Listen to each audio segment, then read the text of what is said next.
अब तो तानाशाही की सारी हदें पार हो चुकी हैं। कांग्रेस एससी विभाग के अध्यक्ष राजेंद्र गौतम पत्रकारों से बात करते हुए उन्होंने बताया, आज उत्तर प्रदेश पुलिस ने मुझे और सांसद तनुज पुनिया अध्यक्ष एसटी डिपार्टमेंट उत्तर प्रदेश को लखनऊ एयरपोर्ट पर रोक लिया। हम उत्तर प्रदेश गोरखपुर के चौरी चौरा में प्रस्तावित दलित संवाद कार्यक्रम में शामिल होने जा रहे थे। राजेंद्र गौतम ने कहा, हमने पहले ही एसडीएम से विधिवत अनुमति ले ली थी, लेकिन अचानक बिना किसी ठोस कारण के परमिशन को रद्द कर दिया गया। आखिर क्यों? दलित समाज की आवाज उठाना अपराध है क्या? संवाद और लोकतांत्रिक अधिकार अब सरकार को खटकने लगा है। अगर शांतिपूर्ण संवाद से भी सरकार डरने लगे तो समझ लीजिए लोकतंत्र खतरे में है। राजेंद्र गौतम ने कहा, लेकिन हम रुकने वाले नहीं है। इस तानाशाही सरकार को लोकतांत्रिक तरीके से जवाब दिया जाएगा।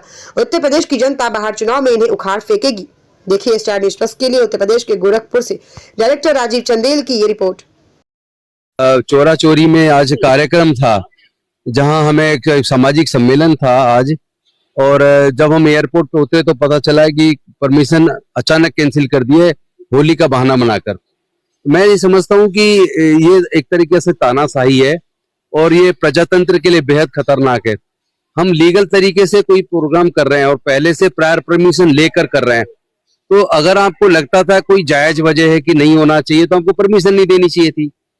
और परमिशन दी है तो जब तक कि कोई अनलॉफुल काम ना हो, जब तक कोई लॉ एंड ऑर्डर की सिचुएशन बिगड़ने की स्थिति ना बने, तब तक कोई ऐसी वजह नहीं बनती कि आप अचानक प्रोग्राम को कैंसिल करें। ये तो उत्तर प्रदेश का जो शासन है, ये मुझे लगता है कि इसका कानून में भरोसा नहीं है, देश के संविधान में इसका भरोसा नहीं है, और विपक्ष की आवाज को ये दबाने की एक साजिश है। और हम इस साजिश को पर्दाफाश करेंगे और जरूरत पड़ेगी तो कोर्ट में केस डालकर जिन अधिकारियों ने परमिशन दी और एट ए टाइम अचानक परमिशन कैंसिल की है, हम उनके खिलाफ केस डालेंगे। हम उनको बताएंगे कि कानून के आप रक्षक हैं, आप भी कानून, आप you are the public servant, जनता के सेवक हैं, आप मालिक नहीं है इस देश के, लेकिन आप मालिक बनने की कोशिश कर रहे हैं, यहाँ की सरकार मालिक बनने की कोशिश कर रही है, तो ये उसकी गलतफहमी है। कानून की नजर में सब बराबर हैं। हमने लॉ के स्टूडेंट के तौर पे पढ़ा है कि there is everybody equal among equals, there is rule of law, nobody is about the law, whether he is a prime minister, whether he is a chief minister, whether he is a chief secretary or any political leader or any normal person, nobody is above the law। तो जनता को इस तरह से प्रताड़ित करना और विपक्ष के लोगों को कार्यक्रम करने परमिशन देने के बाद अचानक कैंसिल करना, ये संविधान के लिए बेहद खतरनाक है।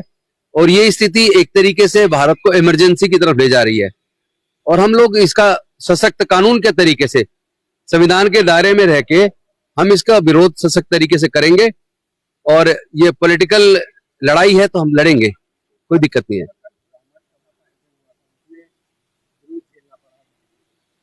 नहीं, विरोध इसलिए झेलेगी बीजेपी की बीजेपी के खुद के कर्म ऐसे हैं।